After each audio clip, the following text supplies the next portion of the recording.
පින්වත්නි ධර්ම ශ්‍රවණයට පෙර පන්සිල් සමාදන් වීමට සූදානම් වන්න අවසරයි ස්වාමීනි.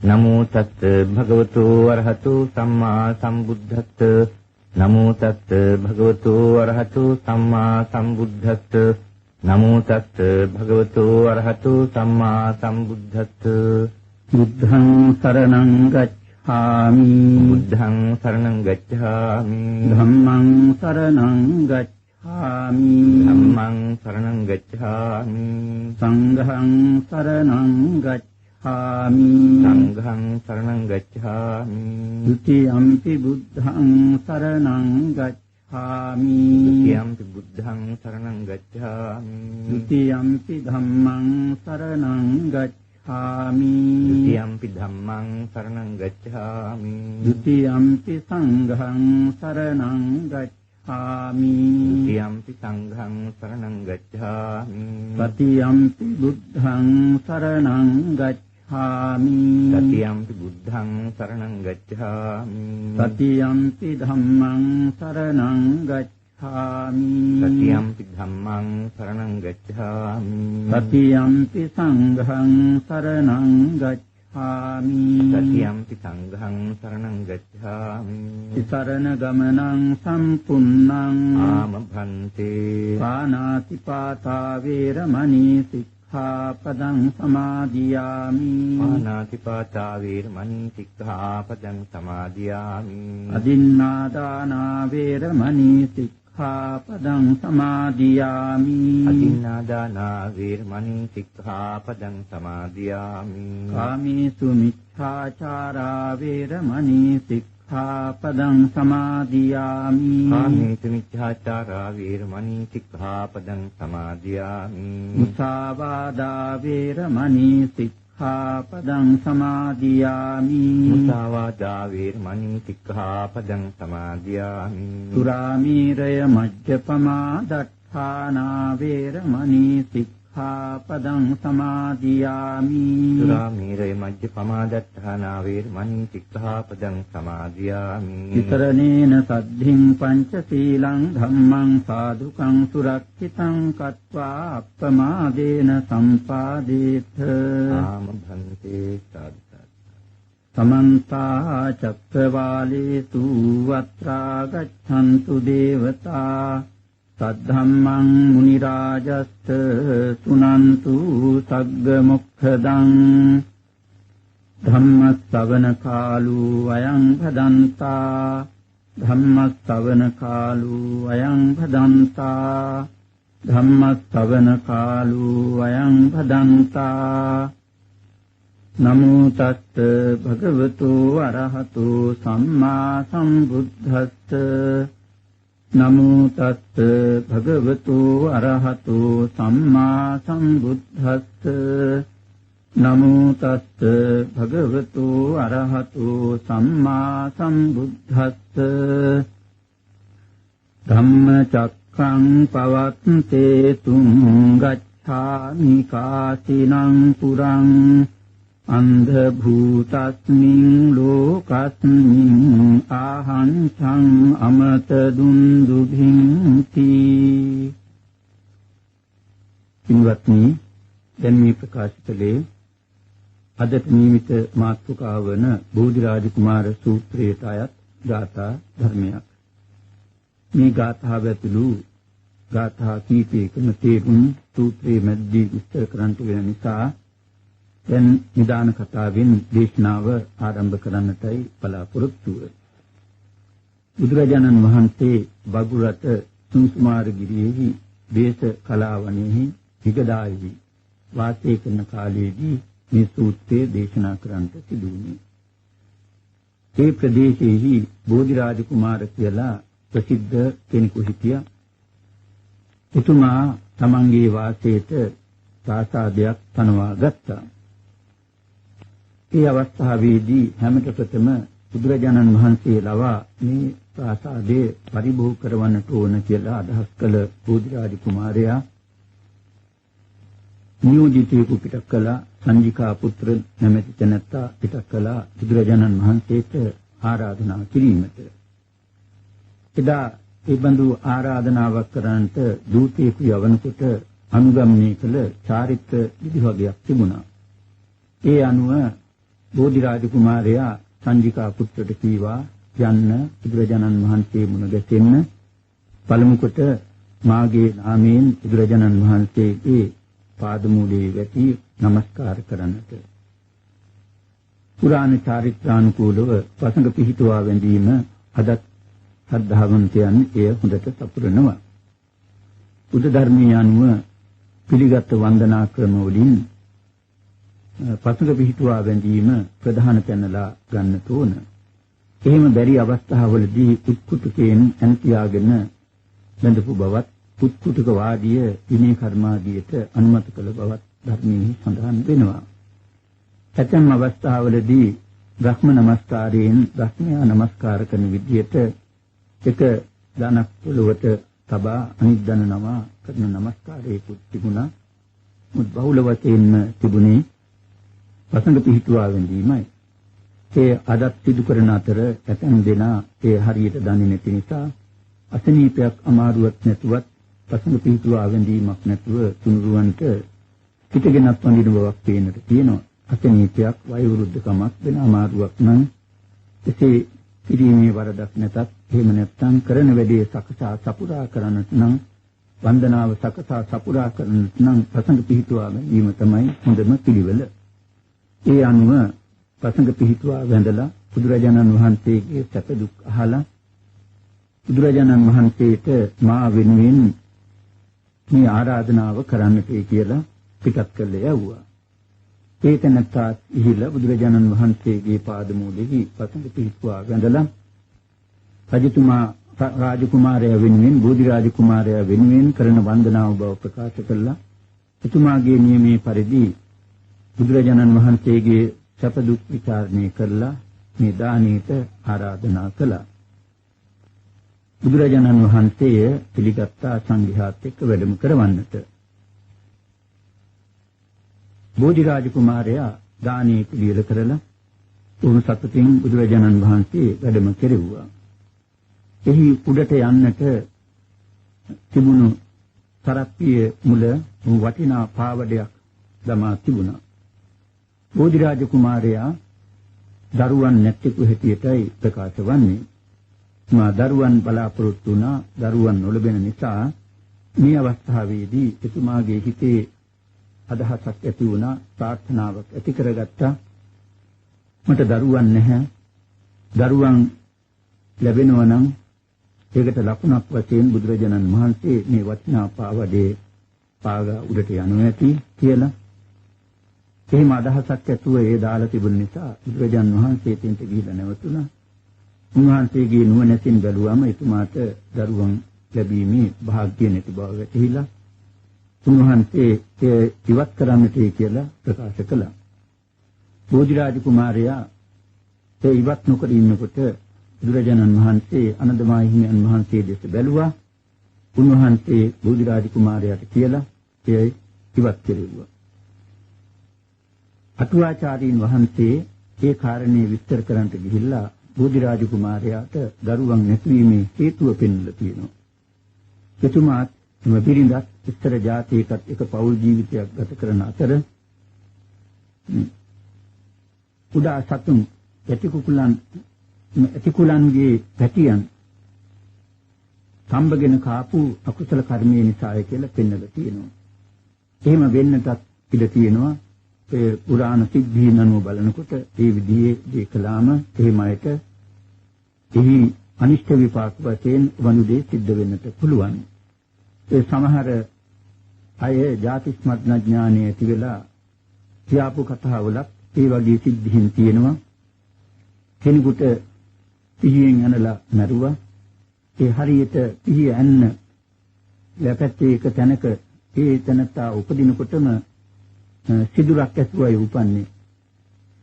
නැවත වරක් ඒ තැනත්තා උපදිනකොට වන්නේ සිදුරක් ඇතුව හරියටම අර අනුන් ලැබූ තැනත්තාගේ ඒ අනුන් පාරට ලක් වූ තැන මේ තැනත්තාගේ උත්පත්තියේදී සිදුරක් නැතුව උපන්නේ. ඒ වගේම ඇතම් කතාවල චක්කුපාල හාමුදුරුවන්ගේ කතාවෙත් තියෙනවා පූර්ව ජාතියක ඇස් අන්ධ කළ නිසා ඇස් අන්ධ වුණා කියලා. ඒ වගේම තවත් ඔය මෝහණය කරලා එක එක්කනාගේ තොරතුරු හපු කතාවලක් වෙන්නට තියෙනවා. ඇස් අන්ධ කළ නිසා ඒත නැත්තාගේ ඇස් අන්ධ වෙන්නට යනවා කියන කතාව. ඒ විදිහට යම් කිසි පාප කර්මයක් කළාම එහි අනිෂ්ට විපාක ලැබෙන්නට හොඳටම ඉඩ තියෙනවා. ඒ අනුව මේ කරපු ඒ ක්‍රියාව අනිෂ්ට විපාක වශයෙන් දරුවන් නොලබුණු බව අටුවාචාරීන් වහන්සේ විස්තර කරනවා. කෙසේවත් ඕන කෙනෙකුට තේරෙනවා මේ විදිහේ ක්‍රියා ඒ තරම් සුදුසු නැති බව. සමහර දෙනා ආන්නට පුළුවන් ඇතිකුලංගේ යටවුණු මාළු කනවද කියලා. ඒක කන්නට ගියාම ඔකේ මිහිමක් නැහැ. සමහර රටවල නුකන සතෙක් නැත්තරමයි. කන්නට ගියයින් පස්සේ ඔකේ මිහිමක් ඇතුව හවල් ಜಾති කියලා නෑ. පුරුදු වෙච්ච එකනා ඕන දෙයක් කනවා. ඒ බුදුරජාණන් වහන්සේ කෙලින්ම ප්‍රතික්ෂේප නොකළත් බුදු ධර්මයේ උගන්වන අවිහිංසා ප්‍රතිපත්තිය අනුව එයින් ඈත් වෙලා සිටීමමයි උසස් ප්‍රතිපත්තිය. ඒ වගේම අද බටහිර ලෝකයක් මාංශ ආහාරයෙන් සමාජයේ ඉවත් කරගන්නට කල්පනා කරනවා. මොකද මාංශ ආහාරය නිසා සමාජයේ ජනතාවට විත්තරම වේදිනේ වශයෙන්ම ලැබෙන අනිෂ්ට විපාක ගැන සැලකලා ඇමරිකාවේ අවුරුද්දකට හෘදේ රෝග මරණ 7 ලක්ෂ ඉක්මවා යනවා කියලා වාර්තා වෙනවා. ඒ වාර්තා අනුව ඒක හේතු සොයාපු අය විද්‍යාඥයන් ඒ පරිශන අනුව ඒ තරම් හෘදේ රෝග හැදෙන්නට හේතු වශයෙන් පෙන්වලා තියෙන්නේ ආහාරයි, එන විශේෂයෙන් මේ මාංශ ආහාරයි. ඒ නිසා ඒ රටවල් වල දැන් හිමින් ඒ වෙනුවට සෝයා බෝංචි වලින් කෘත්‍රිම මස් හදලා ජනතාවගේ පුරුද්ද කඩ කරලා නිරෝග પરම්පරාවක් ඇති කිරීමට වැඩ කරගෙන යනවා. කෙසේ වුවත් බෝධි රාජ කුමාරයාටත් එහෙම අනිෂ්ට විපාකයක් වශයෙන් දරුවන් නොලබුණු බව අටුවාචාරින් වහන්සේ විස්තර කරනවා. බුදුරජාණන් වහන්සේ ඒ කුමාරයාට දරුවන් නොලබන බව දැනගෙන චේතනත්තාගේ හිතේ ඇතිවිච්ච අදහසක් දැනගෙන වටිනා පාවදේ ඈගුවේ නැතුව ඒක ඉවත් කරලා තමයි උන්වහන්සේ උඩට වැඩම කළේ. දානේ දීලා අවසානයේදී බෝධිරාජ කුමාරයා ළඟින් වාඩි වෙලා බුදුරජාණන් වහන්සේට තමන්ගේ අදහසක් ප්‍රකාශ කළා. ඒ අදහස නම් නකෝ සුඛේන සුඛං අධිගන්තබ්බං දුක්ඛේන කෝ සුඛං අධිගන්තබ්බං සුවේන් සුවේ ලබන්නට බැරිය. සුවේන් බලාපොරොත්තු වෙන ඉහළ සුවේ උතුම් සුවේ ලබන්නට බැරිය. දුකින් තමයි ඒ සුවේ ලබන්නට පුළුවන් කියන අදහස ප්‍රකාශ කළා. එහිදී බුදුරජාණන් වහන්සේ මේ සූත්‍රය බෝධිරාජ කුමාරයාට විස්තර වශයෙන්ම ප්‍රකාශ කළා. මේ සූත්‍රයේ මජ්ක්‍ධිම නිකායට අයත් නදුම් ප්‍රමාණයේ සූත්‍රයක් වත් දුක ප්‍රමාණයේ පිටු 34ක් පමණ වෙනවා. වික සූත්‍රයක් අරිය පරිේෂණ සූත්‍රයේ අතුලත් කාරණාම විස්තර කරමින් බුදුරජාණන් වහන්සේ තමන්ටත් ඒ වගේ අදහසක් කලින් තිබුණ බව මුලටම ප්‍රකාශ කළේ. බුදුවන්නට කලින් තරුණ කාලයේදී තමන්ට ඒ අදහස තිබුණා. ඒ නිසා උන්වහන්සේ මේ ශරීරයට දුක් දෙන්නට පටන් ගත්ත හැටි මුල ඉඳලාම එතන ඉඳලා ප්‍රකාශ කරලා තියෙනවා මේ සූත්‍රයේදී. බුදුරජාණන් වහන්සේ ගිහිගේ අත්තරලා මහා විනිශ්චයමනය කරලා උරුවෙල් දනව්වේදී පැවිද්ද ලබාගෙන වාසය කළ කතාව ඒ බෞද්ධයන් හොඳටම හොඳින් දන්නවා. ඒ කාලය තුල ආලාර කාලාම උද්දක රාමපුත්‍ර කියන මහා තාපසවරුන් දෙදෙනා මුණ ගැහිලා ඒ දෙදෙනාගේ ධර්මයේ ඉගෙනගෙන ඒ නියම මෝක්ෂ මාර්ගයේ නොවන බවත් බෝධිසත්වයන් වහන්සේ වටහා ගත්තා. ඒ අය සාමාන්‍ය ප්‍රමාණයේ පුද්ගලයන් නෙවි ඒ කාලයේ හැටියට තා උසස් තත්ත්වයක හිටපු උසස් ගුණයන්ගෙන් ඥානයන්ගෙන් යුක්තව හිටපු පුද්ගලයන්. ආලාර කාලාම් කියන ශාස්ත්‍රවරයා සප්ත සමාපත්තිලාභී කෙනෙක්. රූපාවචර සමාපatti 4ක් අරූපාවචර මුල් සමාපatti 3ක් කියන අකින්චඤ්ඤායතනෙ දක්වා සමාපත්තිලාභීව සිටි කෙනෙක්. බුද්ධකරාම පුත්‍ර අෂ්ට සමාපත්තිලාභීව සිටි කෙනෙක්. රූපාවචර සමාධි ධ්‍යාන 4ක් අරූපාවචර ධ්‍යාන සමාධි 4ක් තබලා නීව සංඥා නා සංඥායතනෙ තෙක් දිනු කරපු කෙනෙක්. ඒ සියලුම ධර්ම කොටස් ඉගෙනගෙන ඒ අනුව පිළිපැදලා ඒ උතුම් ගුණ නුවණක් ලබා ගත්තා. එහෙත් බෝධිසත්වයන් වහන්සේට එය නිර්වාණ මාර්ගයේ නොවන බව වැටහිලා.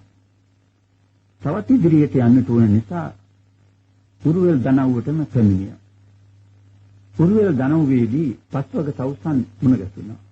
මුණ්ඩඤ්ඤ, භද්දිය, වප්ප, මහා නාම, අස්සජී යන තවුසන් පස් දෙනා මුණ ගැහිලා ඒ අයත් බෝධිසත්වයන්ට උපස්ථාන කරමින් සිටියා. එදා තිබුණ පිළිගැනීම දුකින් දුක නැසීමයි. දුකින් සුවයටපත් වීමයි. සාර්වකාලික සුවයකටපත් වෙන්නට ශරීරයට දුක් දෙන්නට ඕන කියන එක. මේ දුක නැති කරන්නට ශරීරයට දුක් දෙන්නට ඕන කියලා මහා තද දෘෂ්ටියක් තිබුණා. ඒ තාපසවරුන් කවුරුත් පදින් අල්ලාගත් දෘෂ්ටියට බෝධිසත්වයන් වහන්සේ වැටුණා. එදා තිබිච්ච දෘෂ්ටිය අනුව බෝධිසත්වයන් වහන්සේත් ශරීරයට පීඩා දෙන දුෂ්කර ක්‍රියාවන්හි යෙදුණා. ඒ බෞද්ධයන් හොඳට අහලා පළපුරුදුයි පුදුම විදිහටම ශරීරයට දුක් දුන්නා. අප්පානක ඥාන වඩන්නට ගිහිල්ලා පුදුම විදිහේ වේදනාවන්ට මුණ දෙන්නට සිද්ධ වුණා. අපමණ ශාරීරික වේදනාවන්ගෙන් උන්වහන්සේ කෙළුණා. ඒ වගේම කෑම අඩු කරගෙන ගිහිල්ලා අන්තිමේදී ඇටසැකිල්ලක් බවට පත් වුණා. සමහර දෙනා දුෂ්කර ක්‍රියා කරන කාලේ කෙන්නන ඇටසැකිලි දැකලා ඇති. පින්තූර වලින් අන්න ඒ තත්වයට උන්වහන්සේ වැටුණා. එහෙම දුෂ්කර ක්‍රියා කරන කාලයේදී අර පස්වග තවුසනුත් ඉදාගත් දෘෂ්ටි අනුව සිද්ධාර්ථ තාපසයන් දැන් බුදු වේ කියලා බොහොම සතුටින් බලාපොරොත්තු වුණා. බෝධිසත්වයන් වහන්සේ කල්පනා කළා මේ මග හරිනම් එනම් දුකෙන් දුක නැසන මග හරිනම් මා ශරීරයට දුක් දුන්න හැටියට මේ දුක් නැති වෙන්නට ඕන. සාර්වකාලික සුවය ලැබෙන්නට ඕන. නමුත් බඳු දෙයක් මෙතෙක් සිද්ධ වුණේ නැහැ. එහෙමනම් මේ මග වැරදි, මේ පාර වැරදි. වෙනත් මගක් සොයන්නට ඕනේ කියලා බෝධිසත්වයන් වහන්සේ හිතුවා. කල්පනා කරනකොට උන්වහන්සේටම වැටහුණා වක්මගුල් දවසේදී දඹගස මුල වාඩි වී ප්‍රථම ධ්‍යානයේ ලබාගත් ආකාරය. පිටා කුඩා අවදියේදී කොහොමද ප්‍රථම ධ්‍යානයේ ලැබුවේ කියලා ඇතැම් අයට විමතියක් ඇති වෙන්නට පුළුවන්. නියත විවරයෙන් පටන් අරගෙන සාරා සංඛ්‍ය කල්පලක්ෂයක් පාරමිතා පුරපු උත්තමයෙක්. සංසාරයේදී මේ જાතියිනි සිය දහස් ගණන් જાතියින්හි මේ සමාධි නැත්නම් ධ්‍යානයන් වඩලා ඵල පුරුදු වෙති උත්තමයෙක්. එවන්දු උත්තමයෙකුට ඒ ඵල පුරුද්ද අනුව ඒ උතුම් ගුණයන් ඇති කර ගැනීම ඒ තරම් දුෂ්කර කාර්යයක් නෙවෙයි. ඇතැම් සිද්ධි මේ වර්තමාන ලෝකයේ දෙස බැලුවමත් ඒ සාධකයක් වශයෙන් පෙන්වන්නට පුළුවන්. සමහර දෙනා පූර්ව જાති සිහි කරන්නට පුළුවන් ශක්තිය ලබාගෙන පූර්ව જાති කියනවා. ඒ අතරේ සමහර දෙනාට මේ අවුරුදු 10කට වගේ කලින් තමන් ඉඳගෙන ඉගෙනගත්ත දේ පවා කියන්නට හැකියාව ලැබිලා තියෙනවා. ඕම ඈත කාලයේදී පැවිදි වෙලා බුදුරජාණන් වහන්සේගේ ධර්මයේ ධම්මචක්කප්පවත්තන සූත්‍රයේ සුවිසි ප්‍රත්‍ය ආදී ගැඹුරු ධර්මයන් හදාරපු අය මේ જાතියේදී මේ උත්පත්තිය ලැබලා තා කුඩා කාලයේදීම ජාතිස්මග්න ඥානෙ ලැබිලා අරව සියල්ලක්ම මතුවලා කියන්නට පුළුවන් තරම් ශක්තිය ලබාගෙන තියෙනවා. දැන් ඉබඳු අය මේ ලංකාවේ සිටිනවා. ඒ තාම ගැඹුරු ධර්මයන් අර මතුවලා ඇවිල්ලා පාඩම් වෙලා ඇවිල්ලා කියනවා. ඉතින් ඒ අනුව බලනකොට මේ සාරා සංකල්ප ලක්ෂයක් පාරමී ධර්මයන් පුරාගෙන ආපු බෝධිසත්වයන් වහන්සේට ඉතා කුඩා අවදීදීවත් ධ්‍යාන ලැබෙනවා කියන එකේ කිසි පුදුමයක් නැහැ.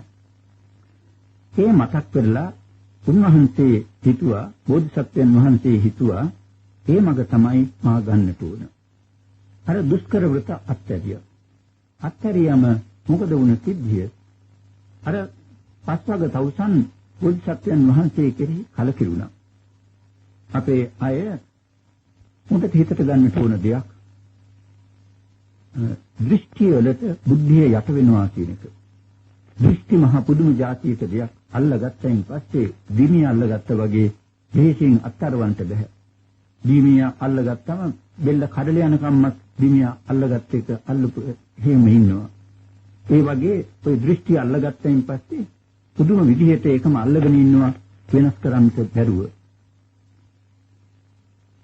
බෞද්ධයන්ට මතක ඇති සිද්ධාර්ථ කුමාරයන්ට නම් කියන දවසේ පිතා මුසස් තාපසයන් බ්‍රාහ්මණයන් 8 දෙනාගෙන් ලාබාල වයසින් අඩු බ්‍රාහ්මණය හැටියට හිටියේ කොණ්ඩඤ්ඤ බ්‍රාහ්මණයයි. එදා නම් කියන්නට ගිහිල්ලා සිද්ධාර්ථ කුමාරයන්ගේ ශරීරෙහි ලක්ෂණ දෙස බලලා වැඩිහිටියන් 7 දෙනා ඇඟිලි දෙකක් ඔසවලා ගෙදර හිටියොත් සක්විති රජ වෙනවා, ගෙදර අත්හැරලා දාලා ගිහිල්ලා පැවිදි වුණොත් බුදු වෙනවා කියලා ප්‍රකාශ කළා. මේ අවස්ථාවේදී වයසින් අඩුවත් නුවණින් වැඩි සිටි කොණ්ඩඤ්ඤ බ්‍රාහ්මණය එකැඟිල්ලක් ඔසවලා කීවා කතා දෙකක් වුණා නෑ, මේතන තායේ කාන්තෙන් බුදු වෙනවා කියලා. එබඳු අභිහිත සිංහනාදයක් කළේ ඒතනත්තාගේ බුද්ධි මහිමයෙන්. එපමණකින් නැවතුනේ නැහැ. සිද්ධාර්ථ කුමාරයන් අවුරුදු 29කට පස්සේ ගිහිගේ අත්තරල් දාලා ගිහිල්ලා මේ අවුරුදු 6කින් බුද්ධත්වයේ ලබා ගන්නවා කියන එක කොච්චර දුරට විශ්වාස කරගත්තද කිව්වොත් එදාට පුදු වෙච්ච දාට ඇවිල්ලා ප්‍රථම ගෝලයා වෙන්නට බලාපොරොත්තු වෙන කල්ැතුම තව 4 දෙනෙකුත් එක්ක පැවිදි වුණා. ඒ තරම් විශ්වාසයක් ඇතුව හිටියා. දැන් බෝධිසත්වයන් දුෂ්කර ක්‍රියා කරනකොට එදා තිබිච්ච විශ්වාසයේ අනුව දැන් බුදු වෙයි කියන අදහසින් මේ අය බොහොම සතුටින් බලාපොරොත්තු වුණා. බෝධිසත්වයන් වහන්සේ දුෂ්කර ක්‍රියා දුක් නිවන මඟ නොවන බව පිළි අරගෙන මධ්‍යම ප්‍රතිපදාවට බැස්සම මේ අය අල්ලගෙන සිටි දෘෂ්ටි අනුව කලකිරුණු ප්‍රමාණය කොච්චරද කියනවනම් එදා ඒකැඟිල්ලක් ඔසවලා බුද්ධි මහිමෙන් කරපු ප්‍රකාශයත් අමතක කරලා ඉතින් නම් සිද්ධාර්ථ තාපසයන් බුදුවන්නේ නැහැ කියලා අත්තරලා දාලා යන්නට ගියා. ඒ නිසා අපේ අය බොහොම කල්පනාකාරී වෙන්නට ඕන. මේ දෘෂ්ටි අල්ලගත්තම මේ වර්තමාන සමාජයේ වුණත් යම් දෙනා දෘෂ්ටි අල්ලගෙන විනාශ වෙන හැටි, මෙලවින් පරලොවින් පිරිවෙන හැටි අපට පේන්නට තියෙනවා. ඒ නිසා බුද්ධිය යට කරගෙන යන තරම් බලවත් දෙයක් දෘෂ්ටිය. මේ දෘෂ්ටි අල්ල ගන්නකොට බොහොම කල්පනාවෙන් තමයි ගන්නට ඕන. ඥානවන්තව මධ්‍යස්තව ඒ අල්ලගත්තොත් ඒන් මිදිලා හොඳ මගේ යන්නට පුළුවන්. වැරදි දෘෂ්ටියක් වුණොත් ඒ වැරදි මඟ ගිහිල්ලා දෙලවින්ම විනාශ වෙන්නට පුළුවන්. බෝධිසත්වයන් වහන්සේ ස්වල්ප වශයෙන්වත් කලකිරීමකට පත්වන්නේ නැතුව, උදාසී වීමකට පත්වන්නේ නැතුව තනියම ඉඳගෙන ආහාර අරගෙන ශරීරයෙන් වර්ධනය කරගෙන භාවනා කරන්නට පටන් ගත්තා. ආනාපාන සතිය බහුල වශයෙන් පුරුදු කළා. නිති භාවනා කිරීම නිසා, ආහාර පාන ගැනීම නිසා කයත් හිතත් දෙකම වර්ධනය වෙන්නට පටන් ගත්තා. එලෙසින් ගිහිල්ලා අපේ බෝධිසත්වයන් වහන්සේ දසක්පුර 15ක් දවසේදී සකල ක්ලේශයන් නැසා උතුම් වූ බුදු බව ලබා ගත්තා. ඒ උතුම් වූ බුදු බව ලබා ගැනීමේදී උන්වහන්සේට නුවණ 3ක් පහළ වුණා. උබ්බේ නිවාසානුස්සති ඥාන, චතුූපපාත ඥාන, ආසවක්ඛේ ඥාන කියන ඥාන 3. උබ්බේ නිවාසානුස්සති ඥාන පූර්ව ජාති සිහි කරන්න පුළුවන් නුවණ. චතුූපපාත ඥාන චුති උත්පත්ති දකින්නට දැනගන්නට පුළුවන් නුවණ. ආසවක්ඛේ ඥාන ආශ්‍රවයන් කෙලෙසුන් සම්පූර්ණයෙන් වනසා දැමීමේ නුවණ. අන 3 නුවණ උන්වහන්සේට පහළ වුණා. ඒ උතුම් නුවණ පහළ කර ගැනීමට ඊට කලින් උන්වහන්සේට සමාධිය උපකාර වුණා. සමාධිය උපකාර වුණා කියන්නේ ඒ නුවණ ලබා ගන්නට නම් චතුර්ථ ධානයේ පාදක කර ගන්නට ඕන. ඊට කලින් ධාන වඩලා චතුර්ථ ධානයේ තෙක් දියුණු කරලා ඒ චතුර්ථ ධානයේ පාදක කරගෙන තමයි මේ උතුම් නුවණ 3 ලබාගත්තේ. ඒ කාරණේ අනුව සලකා බලනවා නම් ඉත මෙතෙන්දී හිතට ගන්නට තියෙන කරුණක් තමයි ධ්‍යාන නැතුව උසස් නුවණ ලබාගත හැකි දෙයන්න. ධ්‍යාන නැතුව උසස් නුවණ ලබා ගන්නට බුදුරජාණන් වහන්සේගේ ධර්මයේ අනුව නම් පුළුවන්කමක් නැති බවයි කියන්නට තියෙන්නේ. විද්‍යා උසස් නුවණ උන්වහන්සේට පහළ වෙච්ච නුවණ චතුරාර්ය සත්‍ය පිළිබඳව නුවණ ආසවක්ඛේ ඥානය විද්‍යා නමින් හඳුන්වන්නේ. මේ විද්‍යා කොටස් 4කට බෙදලා ප්‍රකාශ වෙලා තියෙනවා. අෂ්ට විද්‍යා, ෂට් විද්‍යා, ත්‍රිවිද්‍යා, ඒක විද්‍යා. උන්වහන්සේ ලබාගත් නුවණ තුنين තුන්වැන්න ඉහළම නුවණ ආසවක්ඛේ ඥානය.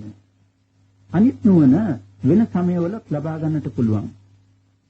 වෙන සමය කියනකොට ඉන්දියාවේ තිබිච්ච හින්දුන්ගේ යෝග ක්‍රම අනුව අභිඥා පහක් අෂ්ට සමාපatti ලබා ගන්නට පුළුවන්කම තිබුණා. ඒ නුවණ ඒව තිබුණට මොකද ආසවක්ඛේ ඥානිය ලබා ගන්නට පුළුවන්කම කාටවත් තිබුණේ නැහැ. ඒ ප්‍රඥාව දිනු කිරීමෙන් ලබා ගන්නට උන නුවණක්.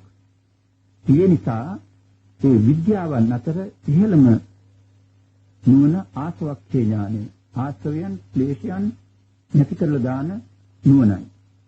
ඒකට ශක්ති විද්‍යා, අෂ්ට විද්‍යා, ත්‍රිවිද්‍යා, ඒක විද්‍යා කියන කවර විද්‍යාවක් වුණත් ඒ උසස් නුවණක් ලබා ගන්නට බුදුරජාණන් වහන්සේගේ දේශනා අනුව සිය ගණනක් තැන්වල මේ මාර්ගය පැහැදිලි කරලා තියෙනවා.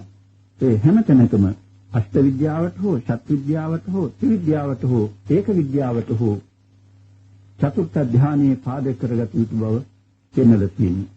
ඒ නිසා ධ්‍යාන නැතුව උසස් නුවණ ලබා ගන්නවා කියන එක බුදුරජාණන් වහන්සේගේ පෙළ ධර්මයේ හැටියට නම් ත්‍රිපිටක බුද්ධ වචනය අනුව නම් පුළුවන් කියලා කියන්නට පුළුවන් කමක් නැහැ. මේ පිළිබඳ විස්තර පොතක් ළඟදී නිකුත් වෙනවා ඇති. ආසවක්ඛේ ඥානයේ ලබන ක්‍රම ප්‍රධාන වශයෙන් දෙකයි. ධර්ම ශ්‍රවණය කරලා ලබා ගැනීම, මාර්ගයේ වඩා ලබා ගැනීම. ඒ ක්‍රම දෙකින් මේ කාලේ මාර්ගයේ වඩලා තමයි නිවන් දකින්නට පුළුවන්. මාර්ගය නම් සීල සමාධි ප්‍රඥා ආර්ය අෂ්ටාංගික මාර්ගයයි. ඊට වඩා වෙන මඟක් කොහෙවත් නැහැ. ඒ නිසා ආර්ය අෂ්ටාංගික මාර්ගයේ ගමන් කරලා නිවන් අවබෝධ කරගන්නට බලාපොරොත්තු වන අය විහිං සීල සමාධි ප්‍රඥා කියන තුන කඳු තුන දිනු කරගන්න ඕන, ලබා ගන්නට ඕන. මා දැන් හතරකට බෙදාපු ත්‍රිවිද්‍යා කියන නුවණ තුන තමයි එදා බෝධිසත්වයන් වහන්සේ සකල ක්ලේශයන් නැසලා උතුම් බුදුබව ලබා ගන්නා අවදීදී ලබා ගත්තේ. සබ්බඤ්ඤුත ඥාන කියලා ඒයින් උන්වහන්සේට සර්වඥ සාඥානයක් ලැබුණා. බුදු කෙනෙකුන් විසින් ගතියුතු සියල්ල දැනගන්නා නුවණ ලැබුණා. උන්වහන්සේ බුද්ධත්වයට පැමිණිලා සත්‍යති ගත කළා. සත්‍යති අවසානයේදී උන්වහන්සේ විවේක අරගෙන අවසාන වෙනකොට උන්වහන්සේගේ ධර්මයේ ගැන මෙනෙහි කරනකොට ධර්ම ගැඹීරත්වයේ උන්වහන්සේට වැටහුණා. උන්වහන්සේ අවබෝධ කරගත්ත ධර්මයේ මහා ගැඹුරු ධර්මයක්. පටිච්චසමුප්පාද ආදී ඒ ගැඹුරු ධර්මයන් මේ කෙලෙස් වලින් පිරිච්ච ලෝකයක වාසය කරන ජනතාවට අවබෝධ කරගත හැකි වේද කියන අදහසත් උන්වහන්සේට පහළ වුණා. මේ තරම් ගැඹුරු ධර්මයක් අවබෝධ කරගන්නට පුළුවන් ද යන්න උන්වහන්සේගේ හිත තුළ පහළ වෙච්ච අදහස. මේ වගේ ධර්මයක් දේශනා කරලා මා වෙහෙසටපත් වෙනවා. මේ ධර්මය අවබෝධ කරගන්නට බොහොම අමාරු දෙයක් කියන අදහස උන්වහන්සේ තුළ වැටෙනකොටම ධර්මයා පැමිණිලා උන්වහන්සේට මතක් කර සිටියා, ස්වාමීනි, මේ ලෝකයට බණ කියන්නට, මේ ධර්මය අවබෝධ කරගන්නට පුළුවන් සත්‍ය ලෝකේ වාසය කරනවා කියලා. ඒ අවස්ථාවේදී බුදුරජාණන් වහන්සේ බුද්ධ චක්කුණා ලෝකං ඕලෝකේසී කියලා සඳහන් කරනවා. උන්වහන්සේම කියනවා මා ඒ අවස්ථාවේදී බුදු ඇසින් ලෝක බලා සැලකුවා කියලා. බුදු ඇස කියලා කියන්නේ, බුද්ධ චක්කු කියලා කියන්නේ උන්වහන්සේ ළඟ තිබිච්ච නුවණ වලින් සත් අසාධාරණ ඥානයන්ගෙන් දෙකක් එකතු කරලා හදාපු නුවණක් දුන්න නමක්. ඉන්ද්‍රිය පරෝ පරියත්ති ඥාන, ආසය අනුසේ ඥාන කියන සත් අසාධාරණ ඥානයන් අතර තියෙන ඥාන දෙක. සද්ධාදී ඉන්ද්‍රියන්ගේ අඩු වැඩි බව දන්නා නුවණ ඉන්ද්‍රිය පරෝ පරියත්ති ඥාන.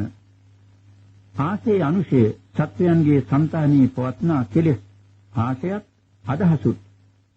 ආසය අනුසේ අදහසුත් කෙලෙසුත් කියන මේ දෙවර්ගයේම දැනගන්නා නුවණ ආසය අනුසේ ඥාන. ඒ දෙකම එක්කහු කරලා කියනවා බුද්ධ චක්කු කියලා. බුදු ඇසින් ලෝ බලා වදාරා කියලා අපේ සිංහල පොත්වල තියෙන හැටියටත් බුද්ධ චක්කුණා ලෝකං ඕලෝකේසී කියලා පාලි පොත්වල තියෙන හැටියටත් මේ බුද්ධ චක්කු කියන්නේ අර කලින් සඳහන් කළ නුවණ දෙකටයි. උන්වහන්සේ ලෝකයා දෙස බැලුවා බුදු ඇසින්. බුදු ඇසින් බලනකොට උන්වහන්සේට පෙනුණා ගැඹුරු ධර්මයක්. නමුත් ඒ අවබෝධ කරගන්න ශක්තිය ඇති අය සිටිනවා කියලා. එතෙන්දී උන්වහන්සේ කල්පනා කළා මා අවබෝධ කරගත් ධර්මයේ දැන් ලෝකයාට ප්‍රකාශ කරන්න ඕන. ප්‍රථම ධර්ම දේශනාව කාටද මා කරන්න කියලා උන්වහන්සේ හිතුවා. එන්නේ හිතලා මහා නුවණැතියන් හැටියට ඒ වගේම බෝධිසත්ව කාලයේ උන්වහන්සේගේ ගුරුවරයන් හැටියට සැලකපු ආලාර කාලාම උද්දක රාමපුත්‍ර දෙන්නාගෙන සොයනකොට ඒ දෙදෙනා ඒවකට ජීවතුන් අතර හිටියේ නැහැ. ඊළඟට තමන්ට උපකාර වෙච්ච ඒ වගේම ඥානවන්ත පිරිසක් හැටියට උන්වහන්සේ පිළිගත් පස්වග තවුසන් ගැන සලකා බැලුවා. ඒ අවධියේදී පස්වග තවුසන් බරණ සීසිපතනාරාමේ වාසය කළා. බුදුරජාණන් වහන්සේ බරණ සීසිපතනාරාමයට ගිහිල්ලා ඒ තවුසන්ට ප්‍රථම ධර්ම දේශනාව කරන්න ඕන කියලා හිතුවා. තමන් අවබෝධ කරගත්ත ධර්මයේ ඒ අයට දෙන්නට ඕන කියලා හිතුවා. ඇසල පුර 15ක් දා බරණ සීසිපතනාරාමයේ සීන්දුවන්ට හැකි පරිදි උන්වහන්සේ බුද්ධ ගයාවේ සිට වැඩම කළා. එම වැඩම කරනකොට අතරමඟදී උන්වහන්සේට මුණ ගැහුණා උපක ආජීවකයා. ওই අවස්ථාව වෙනකොට බුදුරජාණන් වහන්සේ දකින්න කවර කෙනෙකුට වුණත් පුදුම ප්‍රසාදයක් ඇති වෙන්නේ. රූපකාය දේශ බැලුවත් දුටුවන් මවිත කරවන තාම ලස්සන රූපයකින් යුක්තවයි උන්වහන්සේ වාසය කළේ. ඒ වගේම උන්වහන්සේගේ නුවණ දේශ බැලුවත් එහෙමයි. උන්වහන්සේ සකල ක්ලේශයන් නැසා අති පරිසුද්ධ භාවයට පත්වෙච්ච උත්තමයා. එහෙම උත්තමයෙකු දේශ බලනකොට ඕනම කෙනෙකුගේ හිත ප්‍රසන්න වෙනවා. ඇතුළත අපරිසුදුකම් තියෙනකොට පිටින් කොච්චර පිරිසුදු කළත් ඒ අයගේ වර්ණයේ නිය වශයෙන් ප්‍රසන්න නැහැ. අද සමාජයේ දේශ බැලුවම ඒක හොඳටම පේන්නට තියෙනවා. සමහර දෙනා බාහිර වශයෙන් නොයෙක් දේ කරලා අලංකාර කරගන්නට සූදානම් වෙනවා ප්‍රසන්න කරවන්නට. නමුත් එක්තරා පහත් පිළේ අදහස් ඇති කීප දෙනෙකුට ප්‍රසන්න වගේ පේන්නට පුළුවන්. පොදු ජනතාවට නම් එහෙම අය ප්‍රසන්නව පේන්නේ නැහැ. ප්‍රසන්නව පේන්නට නම් අතුල හොඳ වෙන්නට ඕන. අතුලේ කරුණාමෛත්‍රී ගුණ තියෙන්නට ඕන. ඇතම් යුරෝපයේ අය මේ ලංකාවේ අය ගැන කතා කරනකොට යුරෝපයේ උගත් කාන්තාවන් ලංකාවේ කාන්තාවන් ගැන කතා කරනකොට ඒ අය ලියලා කියලා තියෙන දෙයක් තමයි මේ යුරෝපයේ කාන්තාවන් කරන දේවල් මිත්‍යානුකරණයෙන් කරන්නට ගිහිල්ලා මේ ලංකාවේ කාන්තාවන් මොකටද අරවා මේව ගාලා හැද කරන්නට ලස්සන කරන්නට යන්නේ. මේ අයට තියෙන ස්වභාවයෙන් නැතිවෙච්ච පෙන්ගතියක් නුනේ. මේ අයගේ පෙන්ගතිය තියෙද්දි වැඩි දෙයක් මොකටද? එහෙම පෙන්ගතිය ඇති අය මොකටද මේ බාහිර අලංකාරයෙන් අලංකාර කරන්නට යන්නේ? එහෙම කියලා තියෙන උගත් කාන්තාවන් ඒ ස්වාභාවික පෙන්ගතිය කොහෙන්ද ඇති වෙන්නේ? ඇතුලේ තියෙන කරුණා මෛත්‍රිය නිසායි. දුප්පත් තුනක් කරුණා මෛත්‍රියෙන් යුක්ත හදවතක් ඇති කෙනෙකුගේ මූණෙන් ඒ පෙන්ගතිය පෙන්නනවා. හෘදයේ ස්වභාවයේ මූණෙන් පෙනේ කියන ඇතම් කතා කියමන් ඒක හොඳටම සාධකයි. ඒ නිසා ඇතුලේ පිරිසුදුකම තියෙනවා නම් පිරිසුදුකම තියෙන තරමටම පිටට ප්‍රසන්නතාවයක් තියෙනවා. පුංචි ළමයෙකු දිහා අරගෙන බලන්න. පුංචි ළමයෙක් ගත්තම ඉතා කුඩා අවදියේදී ඕනෑම නපුරු කෙනෙකුට පුංචි ළමයා ප්‍රියයි. අපනිසාද පුංචි ළමයාගේ ප්‍රත්‍යඥකම තිබුණත් කෙලෙස් අඩුයි. ඉඳලා ආශාවක් ඇති වෙනවා ඒක ඒ විදිහට ඉවරයි. ඉඳලා තරහක් ඇති වෙනවා ඒක ඒ විදිහට ඉවරයි. ඉතේ බඳගෙන තියෙන මතු කරගෙන යන කාම කෝපාදිය හොඳටම අඩුයි ඉතා කුඩා අවදියේදී. ඒ නිසා හැම දිනකටම ප්‍රියයි. දකින්නකොට ප්‍රියයි. ලොකු වෙනකොට අර කාම කෝප දෙකක් වැඩි වෙනවා. ඒ දෙකත් එක්ක වැඩි වෙනකොට අර කියන ප්‍රිය භාවය නැති වෙනවා.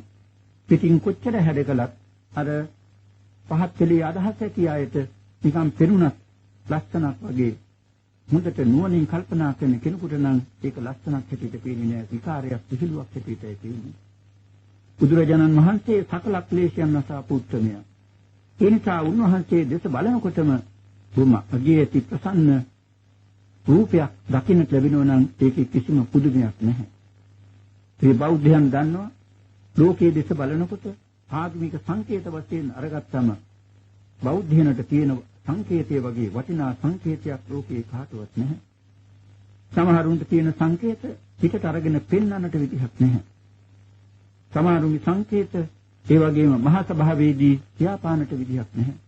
බැලුවම මහා දුක්මුසු සංකේත තියෙන්නේ. නමුත් බෞද්ධයනට තියෙන බුදුරජාණන් වහන්සේගේ රූපේ වැනි සංකේත උච්චර ප්‍රියංකරද. අද බටහිර උගතුන් මේ මැටියෙන් හදාපු බුදුරජාණන් වහන්සේ වෙනුවට හදාපු රූපේ දැක්කම ඒක බොහොම හොඳයි. ගෙදර තියාගෙන බලන්නට හොඳයි කියලා ඒ රූපේ දෙස බලනවා. රූපේ දෙස බලාගෙන ඉන්නවා. ඒ රූපයත් ඒ තරම් ප්‍රිය නම් ජීවමානව වැඩි හිටියේ බුදුරජාණන් වහන්සේගේ ප්‍රිය භාවය ගැන කතා කරන්න තියක් නැහැ. මේ ප්‍රිය භාවය දැකලා පැහැදුණු උපක ආජීවක ළඟට එනකොට අඳුරන්නේ නැති නමුත් කතා කළා. කතා කරලා ඔබ කවුද? ඔබේ ගුරුවරයා කවුද? ඒ ශාස්ත්‍රවරයා කවුද කියලා ඇහුවා. ඉතින්දි බුදුරජාණන් වහන්සේ ඒ තැනට ප්‍රකාශ කළා. නමේ ආචාර්යෝ අත්ථි සදිසෝමේ නවිජ්ජති සදේව කස්මින් ලෝකස්මින් නත්තිමේ පටිපුග්ගලෝ. මට ගුරුවරයෙක් නැහැ. මට සමාන කෙනෙකුත් නැහැ. මට අනිත් පැත්තෙන් පෙරි හිටින්නට කාරණේ මාහා සමානව පෙරි හිටින්නට පුළුවන් පුද්ගලයෙකුත් නැහැ. මෙතෙන්දී ආචාර්යෙක් නැtei කියන කතාව උඩ ඇතම් දෙනා ප්‍රශ්න කරනවා එතකොට සිද්ධාර්ථ කුමාරයන්ට අකුරු ඉගෙනුවේ නැත්ද ගුරුවරයෙක් හිටියේ නැද්ද කියලා. අකුරු ඉගෙනුවා. අකුරු උගන්වන ගුරුවරුත් හිටියා. ශිල්ප ශාස්ත්‍ර උගන්වන ගුරුවරුත් හිටියා සිද්ධාර්ථ කුමාරයන්ට. රජතුමා තමාගේ පුතා බුදු වෙනවා දකින්නට නිවි කැමති වුණේ සක්විති රජ කෙනෙක් වෙනවටයි. ඒ නිසා ඒ තුමනා කරන අධ්‍යාපනය දුන්නා ශිල්ප ශාස්ත්‍රය ඉගෙනුවා. මෙතෙන්දී උපක ආජීවකයා උන්වහන්සේගෙන් ඇහුවේ මේ උපන් කාලේ නැත්නම් පුංචි කාලේ ගෙදරදී උගන්වපු ගුරුවරයා කවුද කෙනෙක් නෙවෙයි. ඔය වගේ ප්‍රසන්න ස්වභාවයක් ලබන්නට ඔය මඟ පෙන්නපු ගුරුවරයා කවුද කියන එකයි. සකල ක්ලේශයන් නැසලා ඔය ඇති කරගත්ත ප්‍රහාණතාවය ඇති කරගන්නට උපකාර වෙච්ච ගුරුවරයා කවුද කියන එකයි. ඒට කිසිම ගුරුවරයෙක් නොසිට නිසා උන්වහන්සේ නමේ ආචාර්යෝ අත්ථීමට ආචාර්ය කෙනෙක් නැත කියලා කිව්වා. සමාන කෙනෙකුත් නැත. මාහා සමානව කෙලින් මත අනිත් පැත්තේ පෙනී සිටින්නට පටිපුද්ගලයෙකුත් නැත. අහං යරහා ලෝකේ අහං සත්තා අනුත්තරෝ ඒකෝමි සම්මා සම්බුද්ධෝ සීත බුතෝ නිබ්බුතෝ. මමමයි එකම රහතන් වහන්සේ. අනුත්තර සාස්ත්‍රුන් වහන්සේත් මාය. මේ ලෝකෙහි සම්මා සම්බුදු මාය. සීත බුතෝ නිබ්බුතෝ දුක් නිවීමෙන් කිසිල් බවට පත් උනාය. පත්තු එක්කනක් මාය කියලා කිව්වා. මේ තමන්ගේ ආත්ම වර්ණාවක් නෙවි. මෙතන සමහර දෙනා එහෙමත් වරද්දලා හිතන්නට පුළුවන්. මම තමයි මේ ලෝකේ නරහන් කියලා කිව්වයි බුදුරජාණන් වහන්සේ. නෑ මේ හඳුන්වා දීමක්. අරතනට අහපු ප්‍රශ්නෙට පිළිතුරු වශයෙන් මේ වගේ ස්වභාවයක් ඇති පුද්ගලයා කවුද කියන එක හඳුන්වා දීමක්. උන්වහන්සේගේ පුද්ගලික ලුකුකමක් පෙන්වන්න එක නෙවි මෙතන. අරතනට ඕනකම තිබුණා. මේ කවුද කියන එක දැනගන්නට. ඒ කවුද කියන එක පැහැදිලි කරන්න තමයි මේ කාරණා ප්‍රකාශ කළේ. ඊළඟට උන්වහන්සේ දේශනා කළ ධම්මචක්කං පවත්තේතුං ගච්ඡාමි කාසිනං පුරං අන්ධ භූතස්මින් ලෝකස්මින් ආහංචං අමත දුන්දුභි. ධර්මචක්‍රයේ ප්‍රවර්තනය කරන්නට මම කසීපුරයට යමි. මා කසීපුරයට යනවා. බර්ණස් නුවරට යනවා. අන්ධ භූතස්මින් ලෝකස්මින් මෝහාන්ධකාරයෙන් අඳුරටපත් වෙලා ඉන්න ලෝකෙහි දහම් දෙරේ ගහන්නට මා යනවා කියලා. ධම්ම චක්ක කියන වචනේ ඉස්සෙල්ලාම පාවිච්චි කළ තැනයි ධර්ම චක්‍රය ප්‍රවර්තනය කරන්නට පවත්තේතුන් ගච්ඡාමි කාසිනම් පුරං ධම්මචක්ක ප්‍රවර්තනයේට මා කචීපුරයට බර්ණස් නුවරට යනවා කියන එකයි. ඒ ධම්මචක්ක ප්‍රවර්තනයේ කළ ධර්ම කොටහසේට කචීපුරයේදී ධම්මචක්ක ප්‍රවර්තන සූත්‍රය කියලා උන්වහන්සේගෙන් පසුව නම ලැබුණා. ධම්මචක්ක කියන වචනය අනුව ධර්ම චක්‍රය කියන්නේ කුමක්ද කියන එකත් මේ වෙලාවේදීම යම්කමින් කියා දෙන්නට ඕන. ධම්ම කිව්වේ උන්වහන්සේ බුදු වීමේදී අවබෝධ කරගත්ත ධර්මයයි. එනම් චතුරාර්ය සත්‍යයයි. චක්ක කිව්වේ රෝදේ. පවත්තන කිව්වේ පෙරලා යවනවා කියන එකයි. පෙරලවා යැවීම ප්‍රවර්තනයයි. ධර්ම චක්ක ප්‍රවර්තනයට යනවා කිව්වා. මා බුදු වෙන අවස්ථාවේදී අවබෝධ කරගත්ත ධර්මයේ ශ්‍රාවකයන් වෙතට චක්‍රයක් වගේ ප්‍රවර්තනය කරන්නට යනවා කියන එකයි. අහන්නන් වෙතට පමුණවන්නට යනවා කියන එකයි උන්වහන්සේ කිව්වේ. මේ ධම්මචක්ක කියන දේශනාවෙන් උන්වහන්සේ අවබෝධ කරගත්ත චතුරාර්ය සත්‍ය පැහැදිලි කළා. මේ ධර්මපදය ධර්මාශෝක රජතුමාගේ කාලේ නැගුවා මූර්තියකට මූර්තිමත් කළා. ධර්ම චක්‍රයක් හැදුවා. ධර්ම චක්‍රයක් හදන්නට ගිහිල්ලා අශෝක රජුරෝ එහි දැටි ගඩාදි 24ක් යොදලා තියෙනවා. 24ක් හිදුවේ. ධම්ම චක්ක පවත්තන සූත්‍රයේ විස්තර කරලා තියෙනවා සත්‍ය විභංගයේදී. පිරිපොතේම තියෙන සත්‍ය විභංග කියන සූත්‍රයේදී විස්තර කරලා තියෙනවා සරියුත් මහරහතන් වහන්සේ. ඒ විස්තරයේ අනුව දුක්ඛ සත්‍යයේ කාරණා ජාතිපි දුක්ඛ ආදී වශයෙන් 12ක් පෙන්වලා තියෙනවා. සමුදය සත්‍යයේ කාම තණ්හා, භව තණ්හා, විභව තණ්හා කියලා 3ක් පෙන්වලා තියෙනවා. නිරෝධයට එකයි. නිරෝධ සත්‍යයේ තෘෂ්ණාව නැති කිරීම නම් වූ නිරෝධය එකයි. නිවීම, දුක් නිවීම, නිවන. නිවන් මඟ හැටියට මාර්ග සත්‍යයේ ආර්ය අෂ්ටාංගික මාර්ගයේ අංග 8කින් යුක්ත මාර්ගයේ අංග 8ක් පෙන්වලා තියෙනවා. ඒකට දුක්ඛ සත්‍යය 12යි, මාර්ග සත්‍යය 3යි, නිරෝධ සත්‍යය 1යි, මාර්ග සත්‍යය 8යි, නිරෝධ සත්‍යය 1යි, සමුදය සත්‍යය 3යි කියන මේ 12 එකතු කළා තමයි 24ක් ගත්තේ. ධම්මචක්ක අවබෝධ කරගත්ත ධර්මයේ චතුරාර්ය සත්‍යය චක්‍රයකට නැගුවා. උට චක්‍රයක් වෙනකොට රෝදයක්. රෝදයක් නම් ඒ දැන් ඇතම් කලාකරුවන් යොදලා තියෙන විදිහට ඒ ගරාදි පිටට පැනලා තින්නට පුළුවන් කමක් නැහැ. රෝදයක් නම් පිටට පනින්න බෑ. පිටට පැනපු රෝදයක් තියෙන්නේ නැවේ සුක්ඛානමයි. අශෝක රජුගේ චක්‍රයේහි පිටට පැනීමක් නැහැ. රෝදේ රෝදයක් පිටට පැනලා තියෙන රෝදේ නම් රෝදේමයි. ඒ නිසා චක්‍රයක් නම් රෝදයයි පිටට කොම් පැනලා තියෙනවා නම් ඒක චක්‍රයක් නෙවෙයි. අනිත් අතට ධර්ම චක්‍රයක් වෙන්නට නම් ගරාදි 24ක් තියෙන්න ඕන. එක එකනාට එක එක ගණන් දාලා චක්‍ර හදන්නට පුළුවන්. නමුත් ධම්මචක්කප්පවත්තන සූත්‍රය අනුව හදාපු ධර්ම චක්‍රය නම් බලාපොරොත්තු වෙන්නේ ගරාදි 24ක් තියෙන්න ඕන චතුරාර්ය සත්‍යෙහි ඇතුළත් වෙලා තියෙන නිසා. එහෙමනම් ධර්ම චක්‍රයක් වෙන්නට පිටට නොපෙනපු කොන් නොපෙනපු රෝදයක් ගරාදි 24කින් යුක්ත කොට තියෙන්න ඕන. කලාවෙන් හැඩ කරන්නට යනකොට යම් යම් දේ ධර්මයට පටහැනි වෙනවා. ඒක සුදුසු නැහැ. කලාකරුවන් ඉඩ තියෙනවා ඒක හැඩ කරන්නට. නමුත් ධර්මයට පටහැනි නොවෙන්නට. ඒ වගේ ධර්ම චක්‍රයේ එක එක කලාකරුවන්ටවත් වෙන කාටවත් ඕන හැටියට හැඩ කරන්නට ගිහිල්ලා ඒක කැත කරන එක සුදුසු නැහැ. ධර්ම චක්‍රයේ හැටියටම තියෙන්න ඕන. එහෙමනම් ධර්ම චක්‍රයේ මින් ඉදිරියට හරි අඳිනකොට නියම චක්‍රේම යොදන්නට ඕන. මක්නිසාද අශෝක රජතුමාගේ කාලයේදී පළමු වරට මේක චක්‍රයකට නැඟුවා.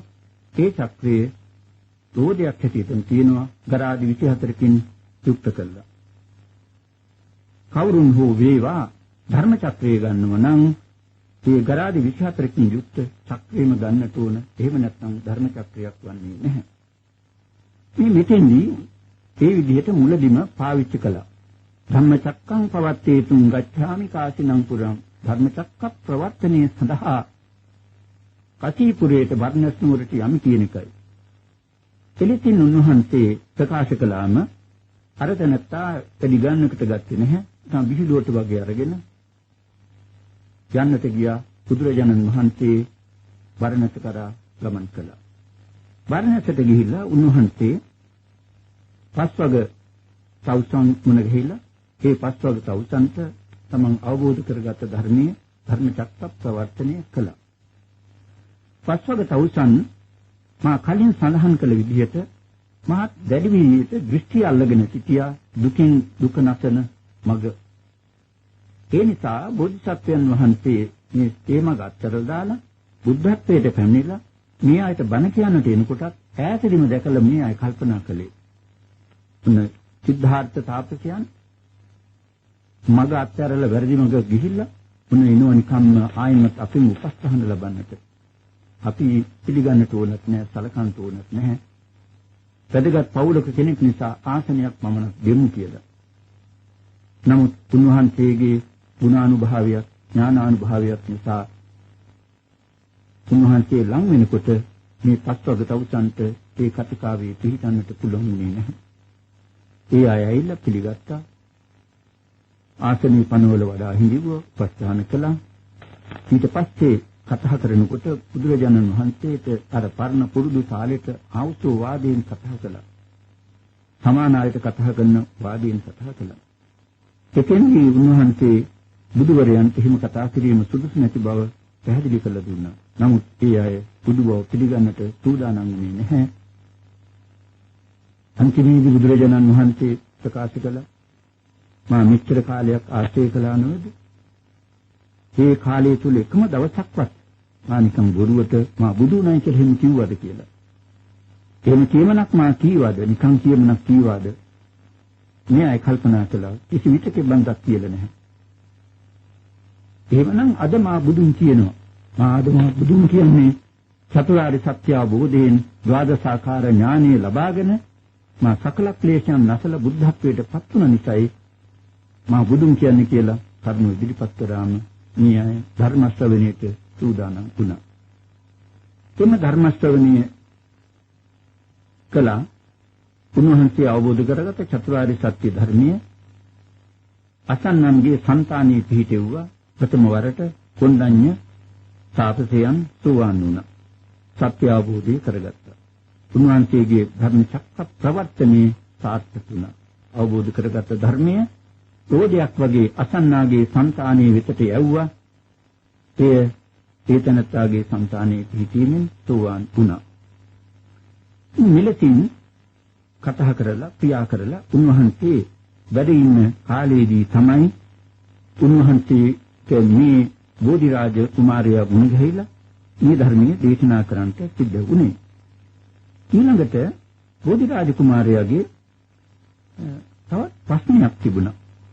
බුදුරජාණන් වහන්සේගෙන් අර කලින් ප්‍රකාශයක් කරලා ඒ අනුව විස්තරය කරලා ඉවර වෙනකොට බෝධිරාජ කුමාරයා ප්‍රශ්නයක් ඇහුවා. බුදුරජාණන් වහන්සේගේ නායකත්වයේ ලබාගත් අය පැවිදි වෙලා ඒ පැවිද්දෙහි ප්‍රතිඵල ලබා ගන්න කොපමණ කාලයක් ගත කරන්න ඕනද ගත කළ යුතුද කියලා ඇහුවා. කොපමණ කාලයකින් ප්‍රතිඵල ලබා ගන්න පුළුවන්ද කියන ප්‍රශ්නය ඉදිරිපත් කළා.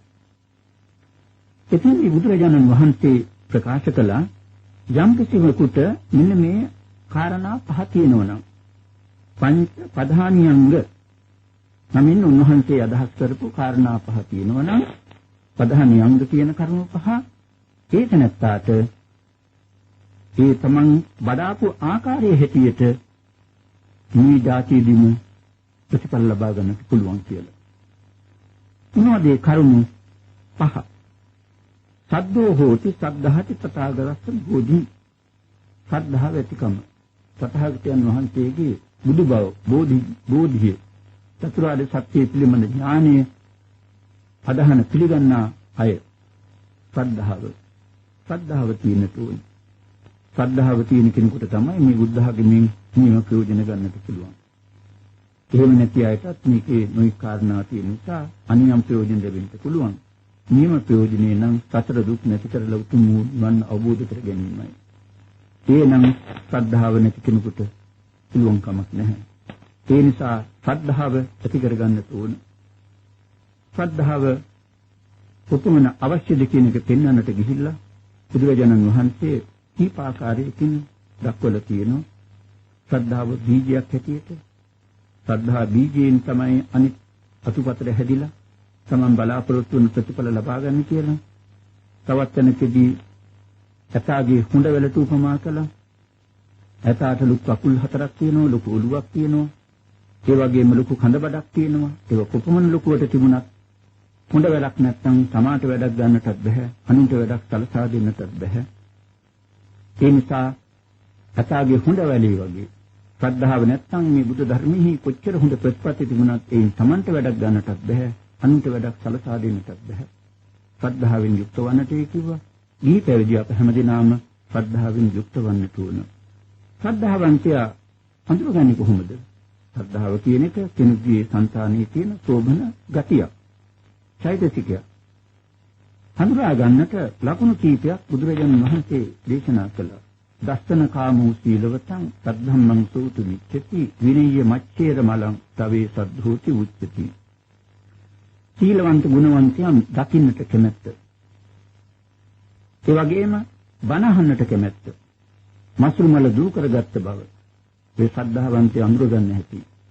සීලවන්ත ගුණවන්තයන් ආශ්‍රයයට යන්නේ නැත්නම් බණ හිතීමක් නැත්නම් ශ්‍රද්ධාව නැතිකමේ ලකුණු ඒවා. ඒ නිසා සීලවන්ත ගුණවන්තයන් ආශ්‍රය කරගෙන ධර්ම ශ්‍රවණය කරලා මසුරු මල දූ කරගෙන මේ බුද්ධ ශාසනයෙන් ප්‍රයෝජන ගන්නට ඕන. මේ જાතියදීම ප්‍රයෝජන ගන්නට අපි ක්‍රියා කරන්නට ඕන. දෙවෙනි කරුණ අප්පා බාධෝ හෝති අප්පා සංකෝ. ආබාධ අඩුකම නිදුක්කම ඒකත් අවශ්‍යයි. මොන දිනුවක් හරි ලබා ගන්නට නිරෝගකම තියෙන්න ඕන. ආරෝග්‍ය පරමා ලාභා. මේ ලාභයන් අතර ඉහළම තැනට ගන්නට ඕන ආරෝග්‍යයි. ආරෝග්‍ය පරම කොට ඇති ඉහළම ලාභය. ඒ නිසා ලෙඩ නැතිකම නිරෝගකම නිදුක් බව දෙවෙනි කරුණ හැටියට පෙන්වනවා. අසතෝ හෝති අමායාවී. ඒ සටකපට නැතුව මායා නැතුව බොරු පෙන්වීම නැතුව අවංකව පිරිසුදුව ධර්මයේ ඉගෙනගෙන ධර්මයේ පිළිපැද්දොත් තමයි ප්‍රතිඵල ලබා ගන්නට පුළුවන්.